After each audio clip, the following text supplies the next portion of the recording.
Le passé appelle un dépassement. Le passé ne passe que lorsqu'il convie à un dépassement. Il sert de leçon et instruit les hommes à rendre moins plausible la bêtise humaine. Il n'y a pas d'avenir possible sans conscience historique. Ignorer son histoire, c'est s'exposer à en revivre tous les aspects rigueux, abrupts et destructeurs. Mais Belges et Congolais, souvent dans nos relations, nous avons laissé dégouliner des tombeaux de négativité. L'histoire nous a donc déterminés négativement au point de ne retenir d'elle que les soubresauts incapacitants. Pourtant, l'histoire comme sur moi n'est pas aussi surdéterminante pour aller jusqu'à dissiper le moi. Nous pouvons donc nous libérer de notre histoire par la connaissance pour en faire une rampe de lancement des quêtes existentielles de demain. Distingués invités, mesdames, messieurs, scruter l'horizon n'est pas regarder dans une boule de cristal. C'est s'inscrire dans la rationalité qui veut que l'avenir ne soit pas surprise, mais avènement construit d'événements plus ou moins prédictibles. La prospective qui puise dans la futurologie nous aide à dégager avec lucidité et sens de projection des tendances lourdes, en fait une lame de fond, et nous permet d'ériger des repères pour que les générations à naître ne tombent pas dans les mêmes travers que celles du passé et du présent. À travers un regard post et ante-oculaire, tout s'éclaire et il s'agit d'un retour sur l'objet pour en dégager le minerai après l'avoir délesté de gammes obturantes et d'oripeaux gênants et alourdissants. En ces lieux, nous sommes réunis pour produire un savoir utile qui éclaire la praxis des praticiens des relations belgo-congolaises. D'objet, c'est muer en sujet d'une histoire à un avenir voulu, en fait d'objectiver les opérations et les outils de l'histoire qui mènent à un futur radieux en analysant les conditions sociales de la production de l'histoire et en interrogeant celles qui présideraient aux destinées de l'enfant meilleur. Ainsi, une problématique s'impose. Pourquoi notre histoire commune? Pourquoi nos relations ont été aussi problématiques? Quelles sont les voies du possible pour construire un avenir en rupture avec les déclinaisons négatives afin d'instituer des schèmes de comportement mutuellement avantageux? Il nous appartient de produire des modèles explicatifs ou à défaut de simples grilles de lecture alternatives.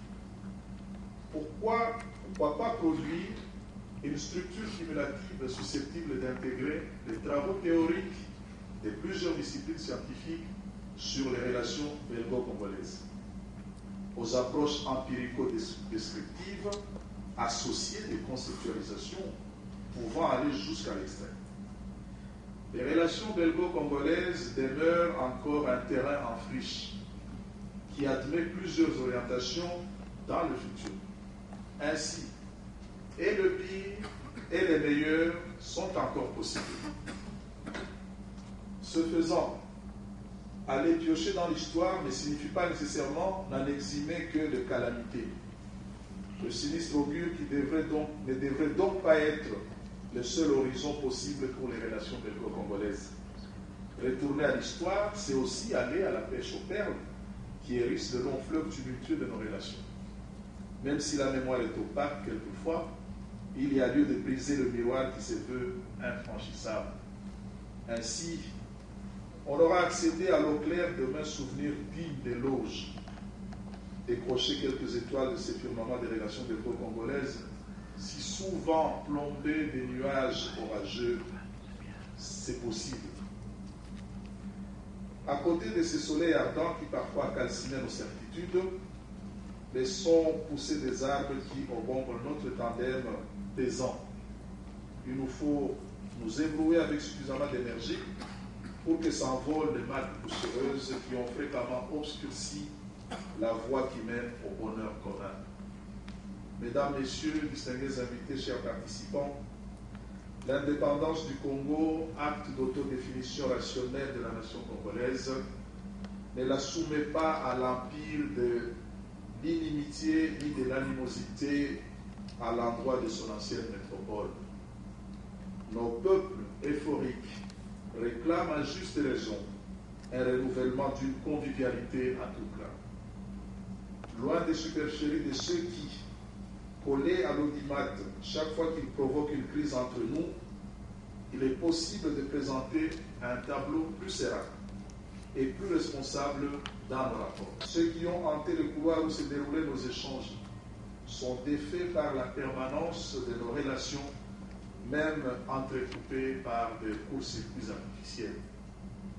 Enfin, distingués invités, le passé n'est pas une zone marécageuse d'enfermement qui nous contraint à nous enfoncer chaque jour dans le sable mouvant.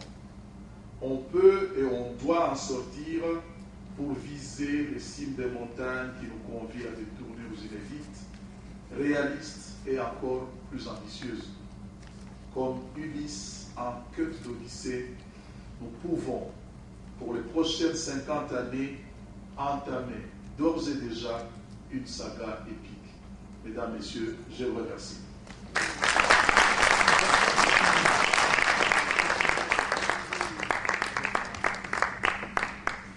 Merci beaucoup, Son Excellence, pour votre mot. Deux concepts se dégagent de votre synthèse, histoire et prospective. Et justement, on va aller vite à l'essentiel pour pouvoir tenir dans le temps. Donc on va commencer avec le premier panel, qui justement revient sur l'histoire, mais pas pour en tirer, pour reprendre votre mot, la quintessence, et pour aller dans la prospective. Mais je voudrais, avec votre autorisation, monsieur le directeur des cabinets, parce que d'autres obligations vous attendent. Donc nous entamons directement le premier panel, qui concerne donc, dont le titre est de la décolonisation à la colonisation du Congo, retour utile. Ce panel est animé par trois historiens dont les travaux ont été salués par la science et par la presse spécialisée. Il s'agit de M. Jacques Racine de la Bussière, de M. Antoine Chitungu Kongolo et de Mathieu Zana Etambala. Donc nous allons commencer directement. Jacques Racine, vous avez la parole. Vous êtes des professionnels de la parole et de la recherche, 15 minutes chacun pour la synthèse, et éventuellement on pourra approfondir certains points de vos propos dans l'échange qui suivra directement. Merci Jacques Racine, vous avez la parole. Merci beaucoup, monsieur le directeur de cabinet. Je voudrais d'entrée de jeu dire à monsieur l'ambassadeur combien j'ai apprécié son speech. Il correspond exactement à ce que nous pensons depuis plusieurs années, qu'il est grand temps de rechercher ce qui s'est passé entre la Belgique et le Congo sur le plan scientifique sans a priori aucun. Je dois dire que pour ma part, j'essaye de me remémorer et je vais vous faire partager mes recherches sur un point particulièrement précis, c'est-à-dire les quelques années qui précèdent l'indépendance du Congo.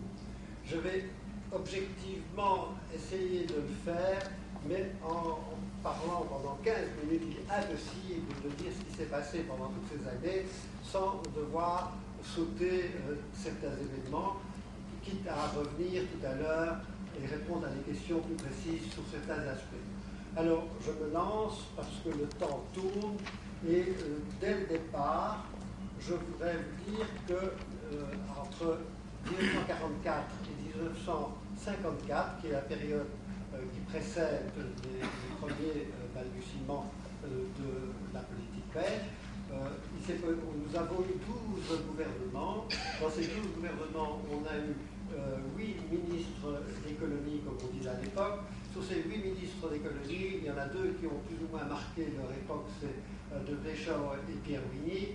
Si je vous en tiche un mot, c'est parce qu'ils ont un rôle particulièrement négatif lors de l'accès du Congo à l'indépendance par leur présence dans le gouvernement Esquens III, Gaston bien entendu, et ils seront parmi les membres les plus conservateurs lorsqu'il s'agira de parler de doctrine de décolonisation de la Belgique. Alors voilà, en 1954, puisque mon exposé porte sur 54 à 58, très brièvement, qu'est-ce qui se passe en 1954? Eh bien, il y a un gouvernement social-chrétien libéral. Je vais me dire, ce n'est pas le premier, ce n'est pas le dernier. C'est important quand même parce que depuis des décennies, c'est la première fois qu'il y a un ministre libéral, Auguste Buisseret, qui est en charge du ministère de la Place Royale. C'est important, pourquoi? Parce que Auguste Buisseret va avoir un rôle important et marquera son passage par le fait qu'il va officiellement créer l'enseignement laïque au Congo. C'est lui qui, pour la première fois, va créer des athénés. Et il y en aura 3 à Léopoldville, Stanleyville et Louisbourg pour débuter. C'est lui également qui créera l'université officielle du Congo, belge, Rwanda, Burundi à l'époque. Donc, en 1955, 1956, c'est la marque qui va donner à son passage. C'est la principale marque parce que c'est le début d'un changement dans les relations humaines. Je dis, sur le plan personnel, le ministre Buisseret va avoir des contacts avec pas mal de leaders congolais et il laissera une très bonne impression parce que pour la première fois, les Congolais de l'époque ont l'impression qu'ils peuvent s'adresser au ministre, qu'ils peuvent lui parler, qu'ils peuvent échanger des points de vue avec lui. C'était assez nouveau, c'était même tout à fait nouveau pour l'époque. Alors, M. Buisseret a eu des initiatives. Il n'était pas le premier, il y a M. Godin qui est la première, qui antérieurement avait pris des initiatives en matière d'enseignement, mais c'est lui qui va structurer, et c'est lui aussi auquel les missions et l'Église catholique va reprocher d'avoir apporté au Congo les luttes internes de la Belgique. C'est-à-dire que pour la première fois, les Congolais vont dire, ben, au fond, ces Belges, ils ne sont pas monolithiques. Et il y en a qui pensent comme ça, il y en a qui pensent comme ça. Et nous, pour les Congolais, ça a été un premier élément, avec le nationalisme naissant, de voir que eh bien, la politique belge à l'égard du Congo était faite par des hommes et qu'il y avait, malheureusement, jusqu'en 1959, il n'y aura pas de politique ni de doctrine de décolonisation. Alors, très brièvement, nous avons eu un gouvernement esquens homogène avec Léon Pétillon. Léon Pétillon est important. Pourquoi? Parce que c'est l'ancien gouverneur général du Congo, qui restera ministre pendant 6 mois, qui va essayer de mettre en œuvre ce qu'il dit depuis toujours: il faut africaniser, il faut prendre des initiatives. Mais il faut reconnaître que Léon Pétillon a prêché dans un désert en tant que gouverneur général et aussi en tant que ministre.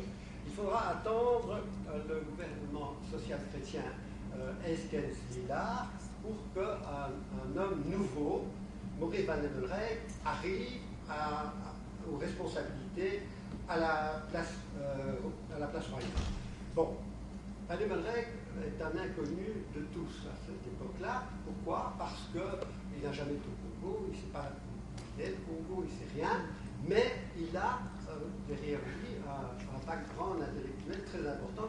C'est l'homme qui a résolu le problème scolaire en Belgique. Le pacte scolaire, c'est Van Emmelreg. Alors, Esquens se dit, si M.